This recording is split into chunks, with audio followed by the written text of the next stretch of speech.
하나님께서 오늘 우리에게 주시는 말씀은 마가복음 16장 15절의 말씀입니다. 이제 하나님의 말씀을 받들어 봉독하겠습니다. 또 이르시되 너희는 온 천하에 다니며 만민에게 복음을 전파하라. 아멘. 예수님께서는 부활하시고 나서 제자들에게 명령을 주셨고 소명을 주셨습니다. 그것은 만민에게 복음을 전파하는 것입니다. 복음이란 단어는 우리가 일반적으로 가스펠이라고도 하고 또 에반젤이라고 하고 또 굿뉴스라고도 합니다. 에반젤, 가스펠, 굿뉴스 이게 전부 다 복음이라는 단어이고, 그리고 헬라어는 유앙겔리온 아주 멀리서부터 온 너무 좋은 소식, 아주 멀리서부터 온 승리의 소식, 참 기쁜 소식, 그것이 바로 유앙겔리온입니다. 그런데 이 유앙겔리온, 아주 기쁜 소식, 굿뉴스, 좋은 소식, 가스펠, 이 희망의 복된 소식, 에반젤, 이 기쁜 소식을 누구에게 전파하는가 할 때 그 범위를 만민이라고 특정하고 있습니다. 만민에게 복음을 전파하라. 만민이라는 것은 모든 인간, 모든 인류, 현재의 인류, 미래의 인류를 내포하고 있는 단어입니다. 여기에는 동물이나 식물, 이러한 인간 이외의 다른 종류는 대상에 포함되지 않습니다. 인간에게만 복음을 전파하라고 말씀하고 있습니다.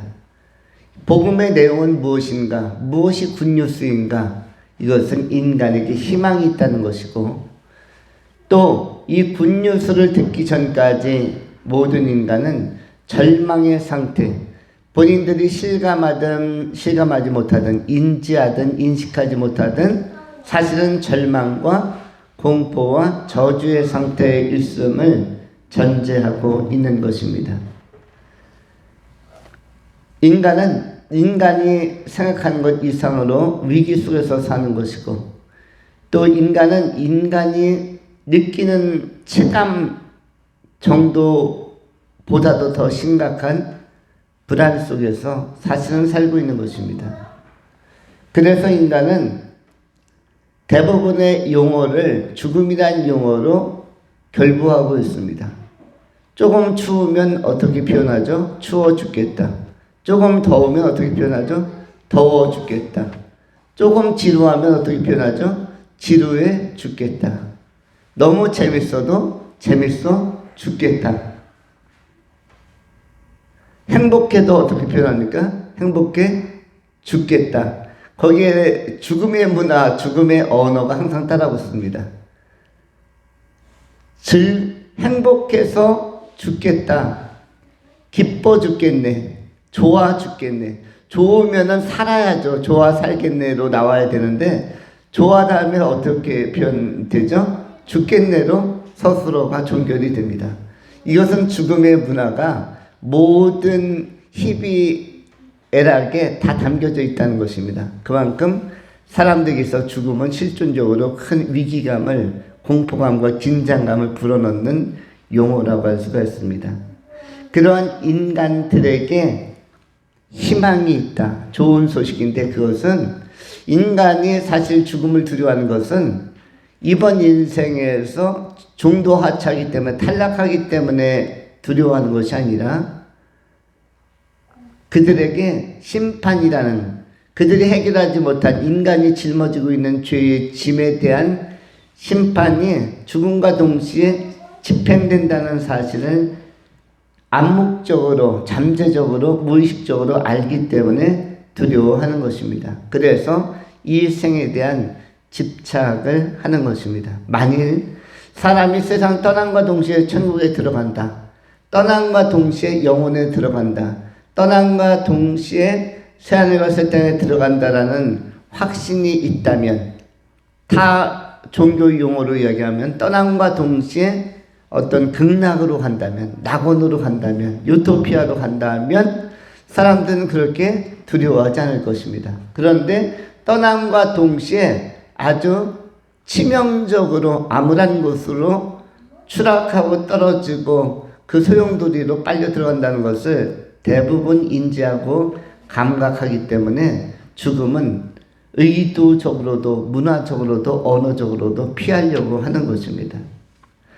그러한 실존적 위기와 불안정 속에 있는 인간에게 예수 그리스도의 이 땅에 오심은 희망이고, 그리고 예수님께서 이 땅에 오셔서 그냥 오신 것 자체도 희망이지만 오셔서 행한 가장 결정적인 일인 십자가를 지시고 부활하신 이 사건, 이 대속적 희생의 사건, 이 사건이 내 문제를 해결했다는 점에서 큰 희망이 되는 것입니다. 예수님께서 십자가를 나 이외에 다른 사람들을 위해서 지셨거나 다른 민족을 위해서 지셨거나 하면은 내게는 크게 와닿는 것이 적겠지만 바로 나를 위해서 그 십자가가 의미 있고 나를 위해서 내 문제가 그 십자가 안에서 해결되었다라는 이 깊은 상관성을 생각한다면 십자가는 큰 의미가 되는 것입니다. 우리가 오전에도 다룬 것처럼 우리는 굉장히 중요한 하나님의 나라의 VIP이고 평범해 보이지만 평범함 이상으로 비범함이 내재되어 있는데 무엇이 내재되어 있는가? 그것은 하나님의 복음에 반응하는 믿음의 센서, 믿음의 생명력이 있다는 점에서 평범해 보여서 그렇지 너무 비범한 사람들이라는 것입니다. 누구 보기에는? 하나님 보시기에는.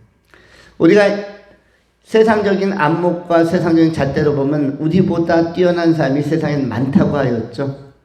우리가 오전에도 코인으로 그 세계적인 또 국내적인 사기를 친 그 와튼 스쿨과 스탠포드 대학 출신의 그 석학들이 머리 좋은 사람들이 5, 6명 시스템을 짜가지고 그 국내 판도를 뒤흔들고 미국과 한국 라인을 흔들어 놓았던 또 유럽까지도 손을 뻗치려고 했던 수조억대 이 사기단을 검거하게 되었는데 이들이 사실은 검거 타이밍이 늦으면 그 피해액은 수십억 수백조 단위로 더 확장이 될 수도 있었던 큰 사건이었습니다.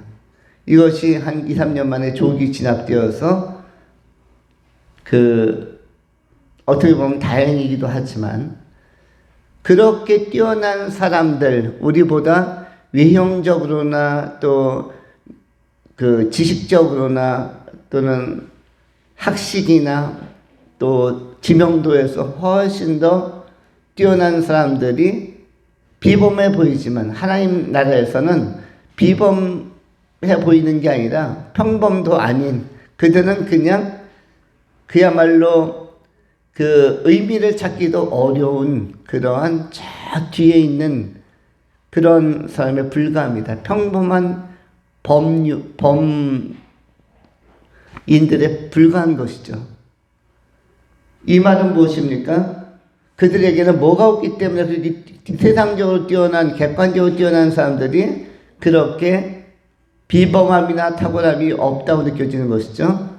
바로 믿음으로 반응할 수 있는 센서, 믿음의 생명력이 전혀 없기 때문에 세상적으로는 조금 자랑할 만한 것이 있겠거니와 우쭐할 만한 것이 있겠거니와 하나님에게 평가될 수 있고 하나님 앞에 인정받을 수 있는 그런 소재나 소인이나 그러한 자질들이 전혀 없다는 것입니다. 그래서 평범해 보이는 그리스도인들이 하나님의 기대 안에서, 하나님의 기대치 안에서 가장 빛나는 보석 같은 존재요. 하나님은 이 성도들 안에서 영원한 하나님의 백성을 찾기를 원하시는 것입니다.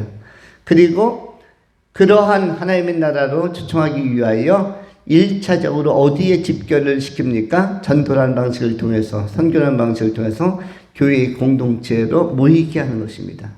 이 교회의 공동체 안에서 적응하고 훈련하고 사실 예배나 이런 교육이나 봉사나 선교나 섬김이나 이것이 전부 다 예배 공동체 안에서 훈련하는 것입니다.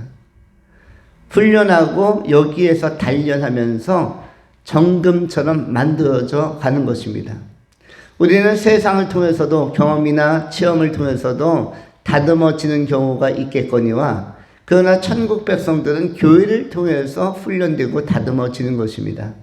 하나님의 살아있고 능력 있는 말씀이 그 영과 혼과 골수와 관절을 찔러 쪼개면서 우리의 생각마저 우리의 사유와 세계관마저도 수정하고 다듬고 재련하면서 우리를 성화의 과정에 참여하는 영화의 과정에 참여하는 온전한 하나님의 충성되고 복된 종들로 세워가는 기능을 바로 교회의 공동체가 하는 것입니다. 결국 교회를 다닌다는 말은 훈련을 제대로 받는다는 것을 의미하는 것입니다. 훈련 중에 제일 어려운 훈련이 무슨 훈련이라고요? 예배 훈련이 제일 어려운 것입니다. 그것도 하나님과 약속을 정해서 시간과 장소를 정해서 꾸준하게 훈련 장소에 나와서 훈련 받는 것이 사실은 굉장히 중요하면서도 또 세상적 기준으로는 쉽지가 않은 것입니다. 왜 세상에 많은 사람들이 오늘 주일인데도 교회를 나오지 않는 사람이 더 많을까요? 그것은 어렵기 때문입니다. 그것은 그들에게 있어서는 아주 난해하고 두렵고 떨리는 시도하기에 너무나 용기가 안 나는 겁나는 훈련, 이 영적 훈련, 그것이 하나님 앞에 서는 훈련인데 그 훈련을 하기가 너무나 두려운 것입니다. 성도의 위대함, 성도의 훌륭함은 무엇이냐면 결국은 우리가 하나님 앞에 서서 심판을 받든 교훈을 받든 책망을 듣든 칭찬을 받든 하는데 예배를 통해서 하나님 앞에 일단 서는 훈련을 계속하고 있는 것입니다.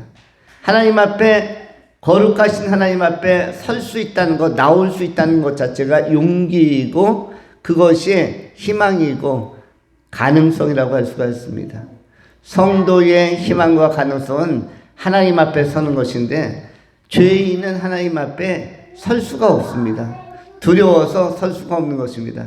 여러분 어떤 범죄자가 범인들이 경찰서나 검찰청에 들어가는 것을 좋아하겠습니까?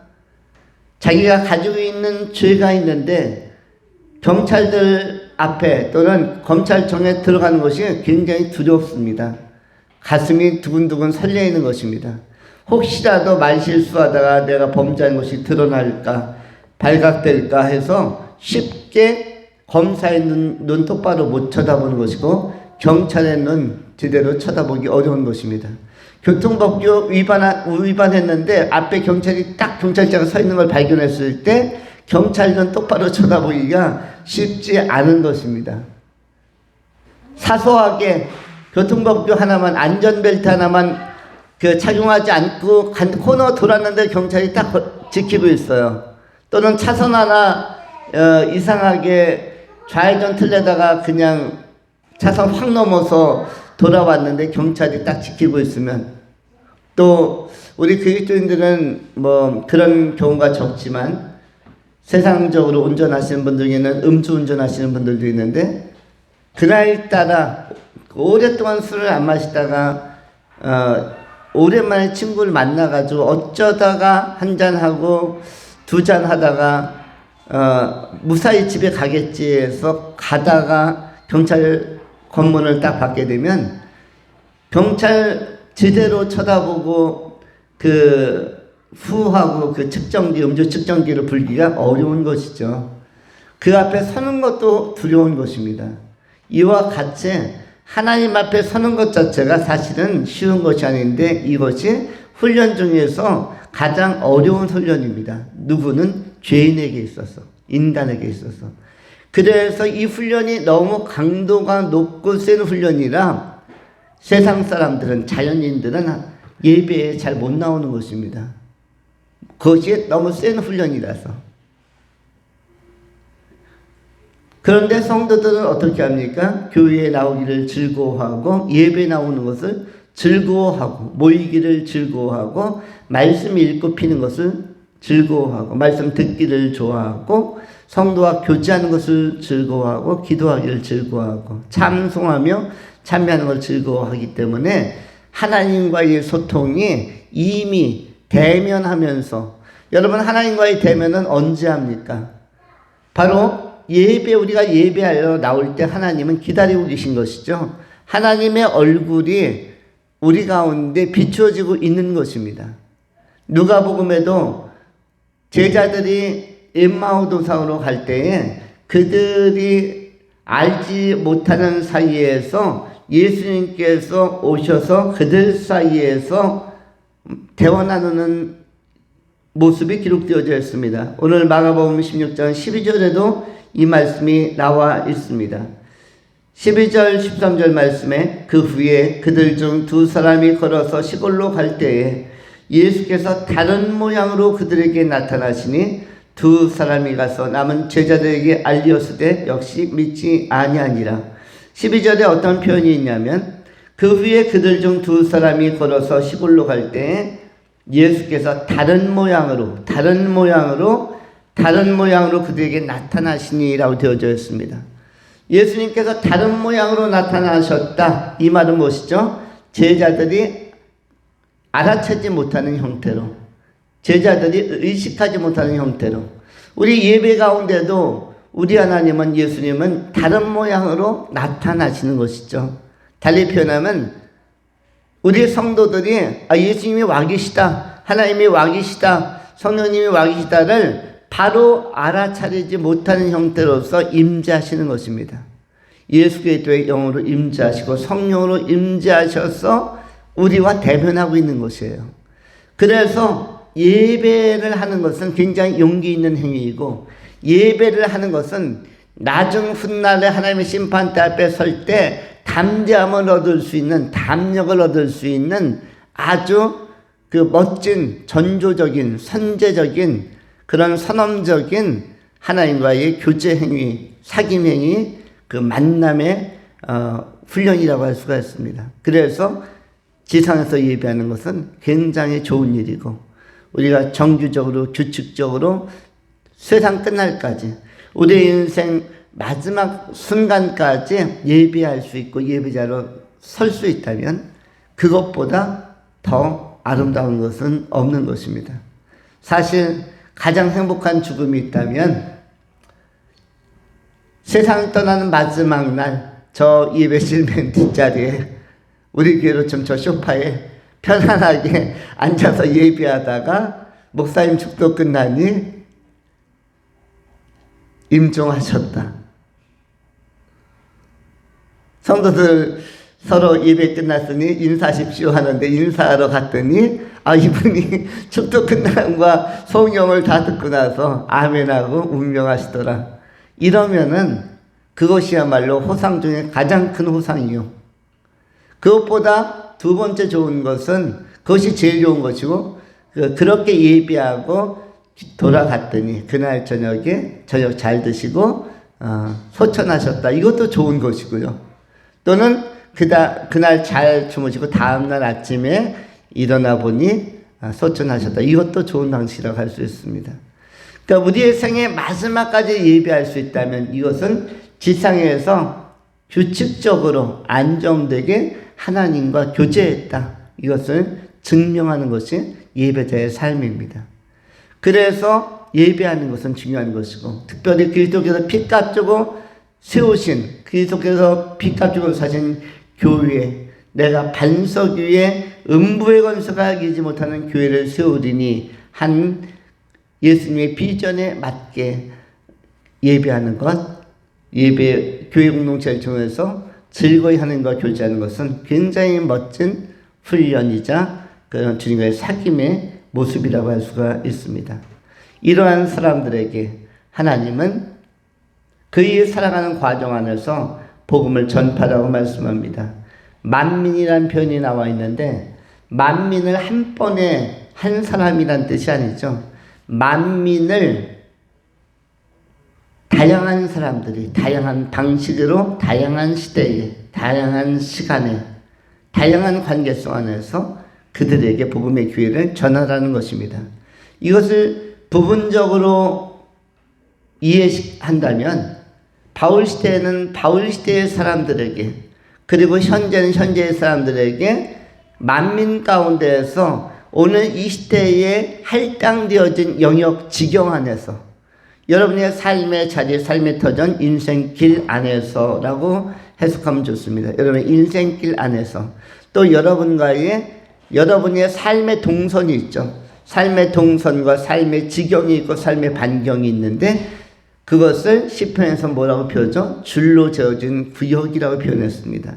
삶의 구역 안에서, 삶의 과정 안에서 여러분이 만나는 사람들에게 오늘 두 가지로 전파할 수 있다고 그랬죠. 잘 아는 사람, 이미 얼굴을 튼 사람들, 대화를 섞은 사람들, 이미 세상적 이야기든 친분 관계이든 아는 사람들은 설득적으로, 그리고 우리가 잘 모르는 사람들에게는 선포적으로 간명하게 예수 믿을 것을 권하는 것입니다. 때를 얻든지 못 얻든지, 어떤지는 무엇입니까? 이것은 설득적으로 이미 관계가 형성되어 있습니다. 그럴 때는 그와 나 사이의 담론과 변론을 통해서 설득적으로, 마치 예수님께서 요한복음 3장에서 니고데모를 전도하듯이, 니고데모에게 사람이 거듭나지 아니하면 하나님 나라를 볼 수 없느니라. 이것은 무엇이죠? 설득적으로, 또는 이미 알고 있는 사람들에게 비유를 통해서나, 또는 차분하게 차를 마시면서든, 또는 식사를 하면서든, 아니면 시간을 한적하게 내서든 알아들 수 있도록 설명하고 다시 설득하는 것, 또는 우리가 충분히 기도하면서 그들에게 기회를 주는 것들, 이런 측면의 전도 방식이 있는 것이고, 또 선포적인 것은 그야말로 그가 듣든지 안 듣든지, 그것이 무엇이죠? 때를 못 얻든지이죠. 때를 얻든지 못 얻든지 할 때, 때를 얻든지는 그야말로 나와 시간을 내서 설득적으로 대화할 수 있는 그 시간, 복음을 전할 수 있는 그런 시간이 될 것이고, 때를 못 얻든지는 그가 반응을 보이든 안 보이든, 냉소적으로 나오든 아니면 싸늘하게 나오든 아니면 화를 내면서 나오든 그들의 반응에 관계없이 또한 기회를 제시해야 한다는 것입니다.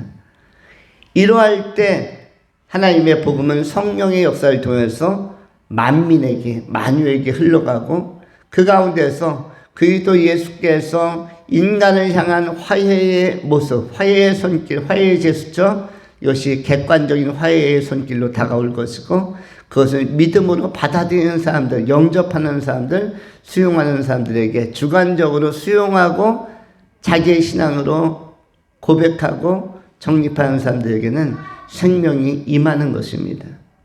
우리가 이렇게 생명이 임하고 복음을 영접하는 사람들, 이 사람들이 결국 하나님의 나라의 백성이 되는 것이고, 하나님 나라 공동체 안에서 영생을 누리게 되는 것입니다.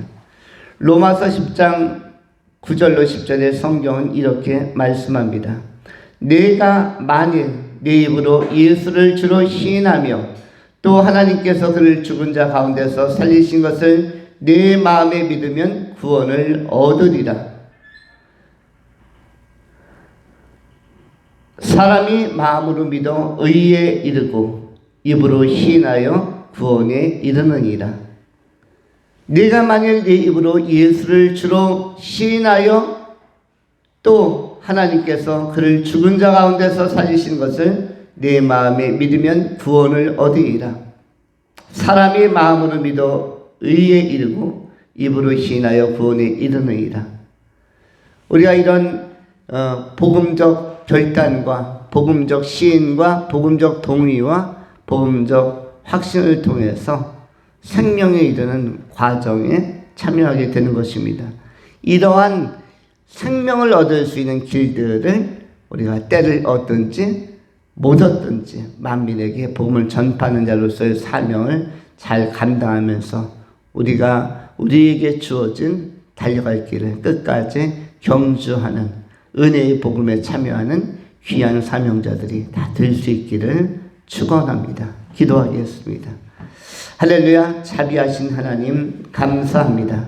오늘 부활절 오후 예배를 통해서 만민에게 복음을 전파하라라는 귀한 은혜의 말씀을 가슴에 새기고 희망찬 미래를 향해서 또 세상을 향하여 파송되어서 나갑니다.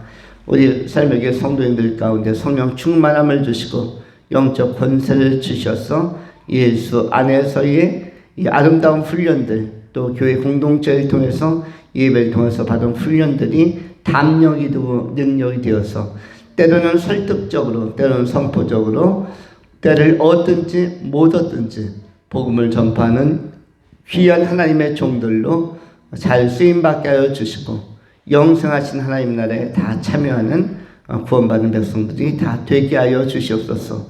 구원도 받고 또한 상급도 받는 행복한 복음의 전파자들이 될 수 있도록 성령이여 함께하여 주시옵소서. 감사드리오며 신실하신 우리 구주 예수 그리스도 이름으로 축복하며 기도하고 나이다. 아멘.